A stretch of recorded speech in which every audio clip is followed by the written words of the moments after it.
अस्सलामुअलैकुम dear students. कल हमने पढ़ा था डायरेक्ट मेथड, यानी कि डायरेक्ट मेथड हमने यूज़ किया था और हम निकालते थे मीन फॉर ग्रुप डाटा। यानी कि आपके पास ग्रुप डाटा था तो हमने उसका मीन निकाला है by direct method. Direct method हमने अप्लाई किया था। और आज का जो टॉपिक है वो फिर से वही एग्ज़ाम्पल है, यानी कि सेम एग्ज़ाम्पल जिस पे हमने अनग्रुप्ड, जो हमारे पास अनग्रुप्ड डाटा था उसको हमने कन्वर्ट किया था ग्रुप डाटा में। और फिर से वही एग्ज़ाम्पल है, फिर से मीन ही निकालना है लेकिन तरीका डिफरेंट है, यानी कि मेथड जो है वो डिफरेंट है। ये जो आज हम पढ़ रहे हैं, आज का जो हमारा टॉपिक है ये है assumed mean method. Assumed mean method यानी कि मीन ही निकालना है हमें। फिर से ग्रुप डाटा है, यहाँ पे आप देख सकते हो ये ग्रुप है, इंटरवल्स दिए हुए हैं यानी कि ग्रुप डाटा है और हमें निकालना है मीन, लेकिन हम इस्तेमाल करेंगे एज्यूम्ड मीन मेथड। तो ये आपकी बुक जो है, आपकी बुक पेज नंबर 264 पे दिया हुआ है ये एज्यूम्ड मीन मेथड। आप टेबल 14.4 भी देख सकते हो अपनी बुक पे, तो वो भी आप अपने सामने ही रखोगे। चलो हम स्टार्ट करते हैं। पहला जो है क्लास इंटरवल, ये दिया हुआ होगा वहाँ से ही, जैसे कि यहाँ पे ये है क्लास इंटरवल आपके पास। और नंबर ऑफ स्टूडेंट्स यानी कि फ्रीक्वेंसी जो है ये भी आपके पास होगी, उस टाइम दिया हुआ होगा। फ्रीक्वेंसी जो है वो आपके पास होगी। तो फिर हम क्या करते हैं, सम ऑफ फ्रीक्वेंसीज यानी कि समेशन ऑफ एफ आई निकालते हैं हम। फ्रीक्वेंसीज का सम हम निकालते हैं और फिर उसके बाद में क्लास मार्क। क्लास मार्क मैंने कल भी कहा था आपको, ये मिड पॉइंट है, बिल्कुल सेम मिड पॉइंट है ये। तो मैंने कहा था क्लास इंटरवल के बाद ही यहाँ पे आप ये टेबल बनाओगे जहाँ पे आप लिखोगे मिड पॉइंट यानी कि एक्स आई। अब देखो यहाँ पे क्या है, एज्यूम्ड मीन मेथड में ये ज़रूरी नहीं है आप यहाँ पे बनाओगे, ये एज्यूम्ड मीन मेथड की बात कर रहा हूँ। तो यहाँ पे हम क्या करेंगे, ये हमारे पास एक्स आई है यानी कि मिड पॉइंट है। मिड पॉइंट का मतलब है इन दोनों को हमने सम किया है, डिवाइड किया है टू, तो वहाँ पे जो निकलेगा उसको हम क्लास मार्क कहेंगे, तो यहाँ पे लिखा है वो। इसी तरीके से यहाँ पे अगर मैं इसकी बात करूँगा 70 to 85, इन दोनों को ऐड करना है 70 प्लस 85 डिवाइडेड बाई 2, तो वहाँ पे आएगा 77.5, यानी कि ये इसका मिड पॉइंट है। तो जब आप मिड पॉइंट निकालोगे उसके बाद में क्या करना है, ये आपके पास मिड पॉइंट्स है, यहाँ पे एक और टेबल आपको ऐड करना है। ये जो मेथड है एज्यूम्ड मीन मेथड है ये। तो आपको क्या करना है, ये जो आपके पास मिड पॉइंट्स है इनमें से आपको एक लेना है एज्यूम्ड मीन, इनमें से ही लेना है जिसको हम एज्यूम्ड मीन कहते हैं। तो आप यहां पे उसका नाम रखोगे ए, जैसे कि यहां पे मैंने लिया है ये 47.5, इसका नाम मैंने ए रखा है। ये ए जो है ये है एज्यूम्ड मीन। अब आप कहोगे, अब आपका क्वेश्चन होगा सर ये ज़रूरी है हम यही लेंगे? नहीं, ज़रूरी नहीं है। आप इन दोनों में से कोई भी ले सकते हो, क्योंकि ये एक्चुअल मीन नहीं है, एज्यूम्ड मीन है। यहाँ पे देखो, इन दोनों में से आप कोई भी ले सकते हो। क्यों इन दोनों में ही? क्योंकि इनके ऊपर जो है ना दो मिड पॉइंट्स है और इनके नीचे भी दो मिड पॉइंट्स है, तो ये दो रह जाते हैं। अगर ये ऑड नंबर होते तो जो बीच में आ जाता वही हम लेते एज्यूम्ड मीन। तो यहाँ पे ये हमने लिया है एज्यूम्ड मीन ए, इसके ऊपर दो है नीचे तीन है, कोई प्रॉब्लम नहीं है।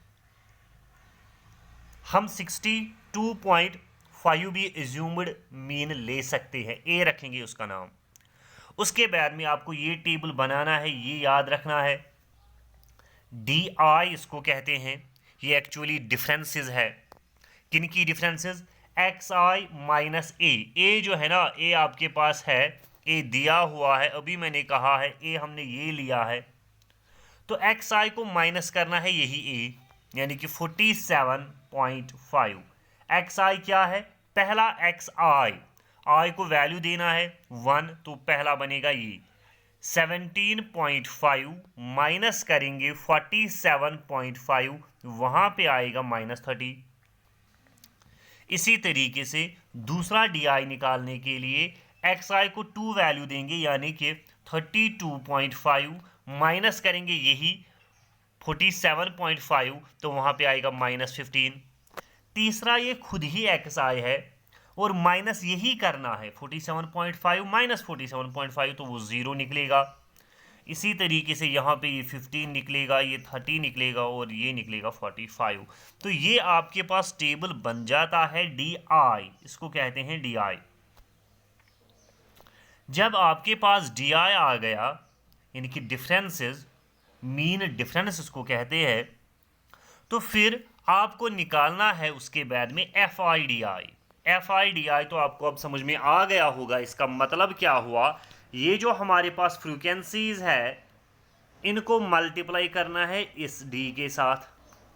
तो आप देख सकते हो, यहाँ पे आप देख सकते हो ये आएगा 2 × 30, वो आएगा 60, माइनस क्योंकि यहाँ पे ये नेगेटिव है, तो यहाँ पे 2 × -30 आ गया -60, 3 × -15 तो आ गया -45, 7 को मल्टीप्लाई करना है 0 से, तो वो 0 ही आएगा। इसी तरीके से ये सारे आपके पास आ जाएंगे, ये सारे आपके पास आ जाएंगे F I D I.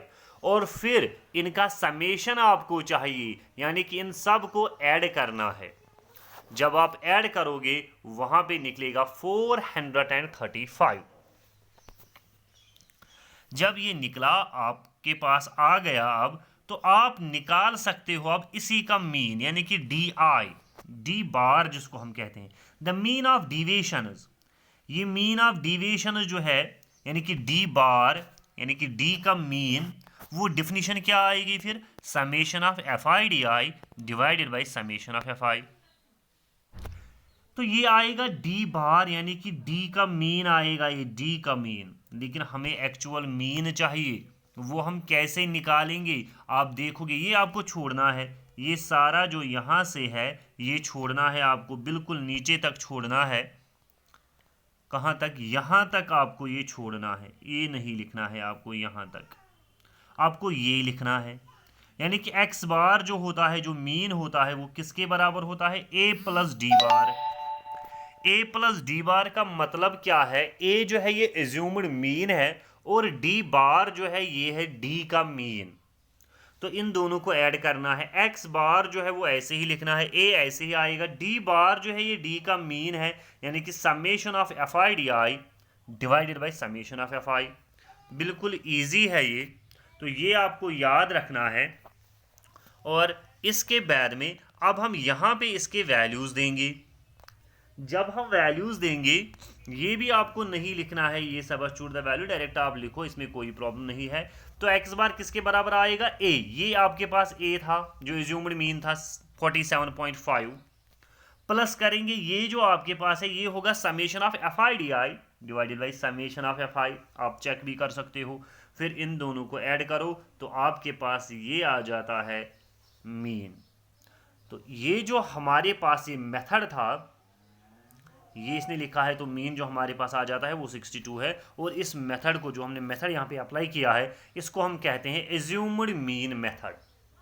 Assumed mean method हम इसको कहते हैं। बिल्कुल इजी है एज्यूम्ड मीन मेथड भी, आपको याद रखना है। यहाँ पे हम एज्यूम्ड मीन लेते हैं मिड पॉइंट में, फिर डी आई निकालते हैं। डी आई किसके बराबर होता है, एक्स आई माइनस ए के बराबर होता है। तो फिर एक्स बार जो आपके पास होता है मीन, वो होता है ए प्लस डी बार, यानी कि मीन आपके पास होता है एज्यूम्ड मीन प्लस डी बार। डी बार होता है summation of F I D I divided by summation of F I. तो इसी मेथड को हम यहाँ पे कहते हैं एज्यूम्ड मीन मेथड। तो ये हमने किया है बाय एज्यूम्ड मीन मेथड। इसके बाद में इसके नीचे ही है टेबल 14.5 सिटअप डिवीजन मेथड। यानी कि यहाँ पे भी हम मीन ही निकालते हैं, लेकिन हम कौन सा मेथड अप्लाई करते हैं उसको हम कहते हैं सेटअप डिविएशन मेथड। ये मैं आपको एग्जाम्पल के थ्रू इसलिए समझा रहा हूं क्योंकि जो हमारी एक्सरसाइज है वो बिल्कुल सेम है, ऐसे ही करना है हमें। इसीलिए आपको एग्जाम्पल जो है, एग्जाम्पल के थ्रू जाना है, एग्जाम्पल को समझो आप। तीनों मेथड जो है एक ही एग्जाम्पल पे हमने किए हैं, तो इससे इजी हो जाएगा जब हम एक्सरसाइज उठाएंगे, जब हम एक्सरसाइज पढ़ेंगे। तो ये वही डाटा है, यानी कि ये वही डाटा है जो हमने पहले एग्जाम्पल में लिया था, यानी कि उस टाइम ये अनग्रुप डाटा था, लेकिन अब ये ग्रुप डाटा है। तो आप ग्रुप खुद भी बना सकते हो, इसमें कोई प्रॉब्लम नहीं है। हम ग्रुप क्यों बनाते हैं, हम ग्रुप डाटा क्यों बनाते हैं? क्योंकि जो हमारे पास डाटा होता है, कभी हमारे पास डाटा बहुत ज़्यादा होता है, बहुत ज़्यादा, उसमें फ्रीक्वेंसीज भी फिर बहुत ज़्यादा आ जाएंगी, तो वो लेंथी बन जाता है। इसलिए वो डिफ़िकल्टी ओवरकम करने के लिए, उसको इजी बनाने के लिए हम ग्रुप्स बनाते हैं। हम यहाँ पे ग्रुप बनाते हैं और फिर दिखाते हैं, यानी कि 10 से लेकर 25 तक जो है मार्क्स आए हैं स्टूडेंट्स के। कितने मार्क्स आए हैं? 10 से 25 तक। कितने स्टूडेंट्स हैं? 2 स्टूडेंट्स हैं। 10 से लेकर 25 तक, इसमें 10 इंक्लूड हो जाता है, ये लोअर लिमिट इंक्लूड हो जाता है, लेकिन अपर लिमिट जो है ना, ये इंक्लूड नहीं होता है। और यहाँ पे जो हमारे पास डाटा है ना, अभी ये कंटिन्यूअस डाटा है। मैं आपको बताऊंगा बाद में जब ये कंटिन्यूअस नहीं होगा तो उस टाइम हम क्या करते हैं। कंटिन्यूअस का मतलब क्या है, आप देख सकते हो 10 से 25, 25 से 40, 40 से 45, 45 से 70, 70 से 85, 85 से 900। तो इसी तरीके से फिर हम देखेंगे उस टाइम। आप पहले देखो यहाँ पे सेटअप डिविएशन मेथड, ये लास्ट मेथड है इसका, स्टब डिवीजन मेथड। तो ये आप समझो बिल्कुल इजी है, बिल्कुल सेम है, प्रोसीजर सेम है। देखो ये आपके पास क्लास इंटरवल है, इसमें कोई प्रॉब्लम नहीं है। ये आपके पास एफ आई है, इसमें भी कोई प्रॉब्लम नहीं है। ये एफ आई यानी कि फ्रीक्वेंसी है, और ये इसका सम है, फ्रीक्वेंसीज का सम। फिर एक्स आई तो अब आपको पता है ये मिड पॉइंट है, इन दोनों का मिड पॉइंट है। 3 बार हमने पढ़ा है ये, तो मिड पॉइंट कैसे निकालते हैं आपको पता है। और यहाँ पे ये ए है, अभी हमने ये ए पढ़ा है बाई एज्यूम्ड मीन मेथड में। ये डी आई जो है एक्स आई माइनस ए, अभी हमने पढ़ा है ये। अब यहाँ पे एक और टेबल आपको ऐड करना है, वो है यू आई। तो ये समझना है आपको, ये यू आई क्या है, ये है basically D I divided by H. यानी कि जो यहाँ पे आपको ये निकला है ना, इसको डिवाइड करो एच। अब आप कहोगे सर ये एच क्या होता है? एच है width, width of the class interval. ये जो आपके पास क्लास इंटरवल है 10 से लेकर 25 तक, इसकी विड्थ क्या है? वो आएगी 25 माइनस 10। 25 में से 10 कम करेंगे तो 15, तो 15 डिवाइड करना है, यानी कि -30 को 15 डिवाइड करो -2 आएगा।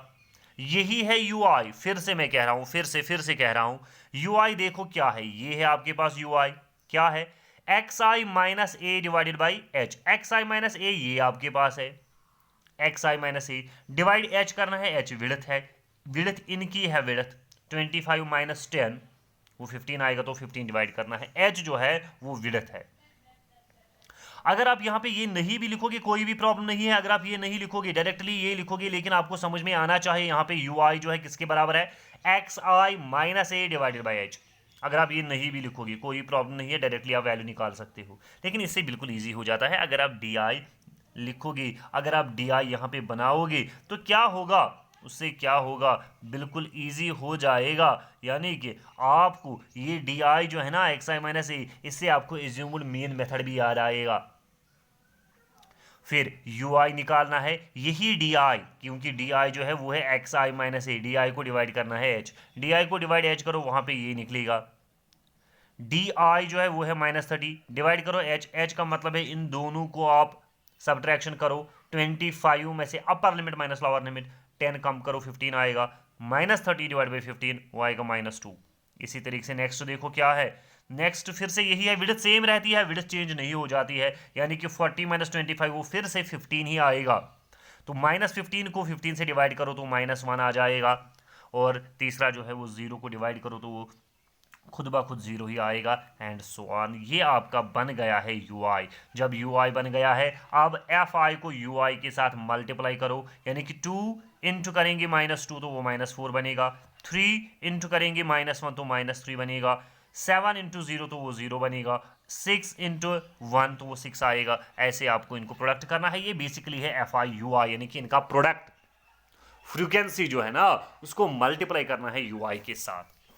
शाबाश। तो यहाँ तक आपको समझ में आ गया होगा, बिल्कुल इजी है। अगर ये समझ में नहीं आया तो आप कॉल कर सकते हो। फिर यहाँ पे आप देखो, ये आपके पास है UI, यानी कि जैसे हम निकालते थे ना D बार, यानी कि मीन किसके बराबर होता था, summation of DI FI divided by summation of FI। इसी तरीके से यहाँ पे है अभी हमारे पास है U बार, यानी कि मीन, वो आएगा समेशन ऑफ FI UI, वो यहाँ से आप निकालोगे, divided by summation of FI, ये है समेशन ऑफ FI, तो ये आएगा इसका मीन, यानी कि मीन क्या आएगा, U बार, यानी कि U का मीन आएगा। लेकिन हमें U का मीन नहीं चाहिए, हमें किसका मीन चाहिए, हमें चाहिए X बार। तो हम कैसे निकालेंगे X बार, आप देख लीजिए यहाँ पे हम कैसे निकालेंगे X बार। वो इसको क्या हो गया,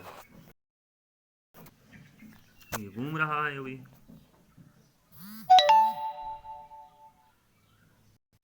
इसके बाद में आप नेक्स्ट पेज पे देखोगे, नेक्स्ट पेज ये आपको नहीं लिखना है, ये आपको नहीं लिखना है। फिर आप थोड़ा सा ऊपर जाओगे, थोड़ा सा ऊपर जाओगे, आप यहाँ पे आपको लिखना है जो मैंने रेड पेन से यहाँ पे लिखा है, रेड पेन से जो मैंने यहाँ पे बनाया है ना, ये टेबल थोड़ा सा बनाया है, तो यही आपको लिखना है, यही आपको याद रखना है। यानी कि X बार जो है वो किसके बराबर होता है, मीन, वो होता है A plus H into U bar, A plus H into U bar, यानी कि ये सेम वैसे ही है जैसे एज्यूम्ड मीन मेथड है, बिल्कुल वही है। X bar is equal to A plus H U bar. तो U बार को हमने डिवाइड किया था, H और H कैंसिल हो जाएगा, फिर से बनेगा एक कौन सा मेथड, एज्यूम्ड मीन मेथड। खाली यहाँ पे याद रखना है H हमने ऐड किया है, H ऐसे ही लिखा हमने, U बार के बदले वैल्यू दिया है FI UI divide by summation of FI UI। तो बिल्कुल इजी है, अगर आप डायरेक्टली यही याद रखोगे, फिर वैल्यूज़ दे दो, ये आप नहीं लिखोगे, वैल्यूज़ दे दो, A के बदले ये वैल्यू है, H विड्थ है वो 15 है। इसी तरीके से आप देखोगे summation of FI UI divide by summation of FI, तो इसको ऐड करो, सिंपलीफाई करो। इसी मेथड को हम कहते हैं सिटअप डिवीजन मेथड। तो यही मेथड है सिटअप डिवीजन मेथड। तो इसने फिर नीचे कुछ लिखा है स्टब डिवीजन मेथड के बारे में। The stub division method will be convenient to apply if all the d i's have a common factor. अगर कॉमन फैक्टर होगा तो ये जो स्टब डिवीजन मेथड है बिल्कुल इजी है, ये इजी हो जाएगा, कन्वीनियंट हो जाएगा। The mean obtained by all the three method is the same. ये जो मीन निकलता है ना by all the three methods वो सेम है। कौन कौन सा मेथड, स्टब डिवीजन मेथड, इसमें भी 62 निकलता है, एज्यूम्ड मीन मेथड इसमें भी 62 निकलता है, और जो हमने डायरेक्ट मेथड पढ़ा है उसमें भी 62 ही निकलता है। लेकिन अब क्या है, यहाँ पे जो हमने पढ़ा था पहले, यानी कि डायरेक्टली जब ये कौन सा डाटा था, ये ग्रुपड डाटा नहीं था, अनग्रुपड डाटा था, तो उस टाइम वो निकलता था 59.3। लेकिन जब हमने इसको ग्रुप डाटा बनाया है तो ये सेम आ जाता है, तीनों मेथड्स में सेम आ जाता है ग्रुप डाटा में। तो इसका मतलब है हम कोई भी मेथड यूज कर सकते हैं। अगर वो पे नहीं लिखा होगा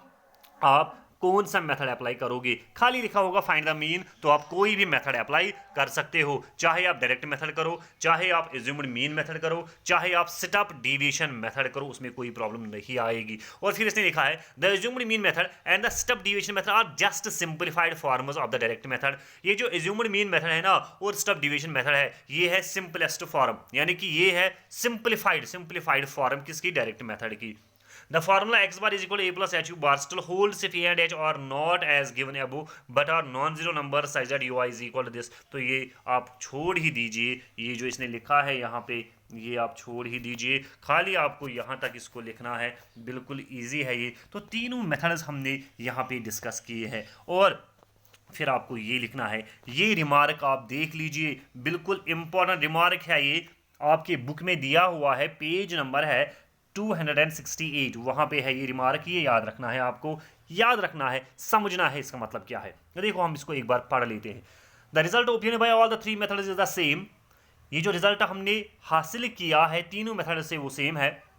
So the choice of method to be used depends on the numerical value of xi and fi. So the choice of method, तो जो चॉइस हम करेंगे, कौन सा मेथड हम अप्लाई करेंगे, टू बी यूज डिपेंड्स, वो डिपेंड करता है किस पे, on the numerical values xi और fi पे। यानी कि इसका इसके कहने का मतलब ये है कि तीनों मेथड सेम है, उसमें कोई प्रॉब्लम नहीं आ जाती है, लेकिन अब हमें चॉइस करनी है हम कौन सा मेथड अप्लाई करेंगे, कौन सा मेथड यूज करेंगे। ये डिपेंड करेगा किस पे, डिपेंड करेगा एक्स आईज और एफ आईज पे। यानी कि ये डिपेंड करेगा जो आपके मिड पॉइंट्स होंगे ना एक्स आई और जो फ्रीक्वेंसी होंगे उसी पे ये डिपेंड करेगा कौन सा मेथड हमें ईजी हो जाएगा। अब क्या है, if x I and F I R sufficiently small, अगर एक्स आईज और एफ आईज स्मॉल होंगे, छोटे होंगे, लकट लकट नंबर अगर यम आसन, लकट लकट टिंग बूट अगर यम आसन, तेल क्या दपोस तम साथ, then the direct method is appropriate choice. तो डायरेक्ट मेथड एप्रोप्रिएट चॉइस है, यानी कि एप्रोप्रिएट चॉइस हम कहेंगे उसी टाइम जब एक्स आईज और एफ आईज हमारे पास स्मॉल होंगे, सफिशिएंटली स्मॉल, यानी कि बिल्कुल ईजी होंगे। फिर उसके बाद में if x i's and f i's are numerically large, अगर ये न्यूमेरिकली लार्ज होंगे, बड़े होंगे एक्स आईज और f i's, then we can go for the assumed mean method. हम एज्यूम्ड मीन मेथड यूज कर सकते हैं और स्टब डिवीजन मेथड, यहाँ step division method. If the class size are unequal, अगर क्लास साइज यानी कि विड्थ जो है वो अनइक्वल होगी, यानी कि इक्वल नहीं होगी, and x i's are large numerically, और एक्स आईज जो है ना, एक्स आई यानी कि मिड पॉइंट, और वो लार्ज होंगे, न्यूमेरिकल वैल्यू जो उनका होगा, नंबर जो होगा वो बड़ा होगा, we can still apply the stub division method by taking H to be a suitable divisor of all the Ds. तो हम उस टाइम भी स्टब डिवीजन मेथड अप्लाई कर सकते हैं, लेकिन हम एच लेंगे सूटेबल डिवाइजर जो सब डीआईज को डिवाइड करेगा।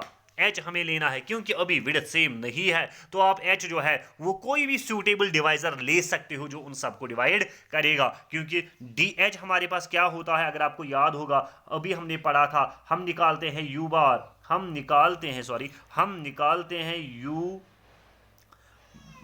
आई, यू आई वो किसके बराबर होता है, X I minus A divided by H. यानी कि ये यहाँ पे फिर डीज, डिवाइजर ऑफ डीज क्यों कहता है, क्योंकि डी आई जो है ना वो आपने पढ़ा है वो होता है X I minus A, x I minus ए। तो इसका मतलब है ये h जो है डिवाइड करता है एक्स आई माइनस ए को, यानी कि मतलब है h डिवाइड करता है डी आई को, तो डी आई को ये डिवाइड करता है, इसलिए ये कहता है आप h का वैल्यू कुछ भी ले लो, विड्थ कुछ भी ले लो, लेकिन कब, जब विड्थ सेम नहीं होगी तो आप h का वैल्यू कुछ भी ले लो, लेकिन लेकिन लेकिन वो होना चाहिए suitable divisor of all D eyes, सारे डी आईज जो है ना एक्स आई माइनस ए उनको वो डिवाइड करना चाहिए। तो ये आज का टॉपिक था, तो हमने तीनों मेथड यहाँ पे कंप्लीट किए हैं। अब इंशाल्लाह कल जो आपको वीडियो मिलेगा उसमें आपकी एक्सरसाइज हम स्टार्ट करेंगे, एक्सरसाइज 14.1, इंशाल्लाह कल वो वीडियो आपको ज़रूर मिलेगा। बाकी वस्सलाम।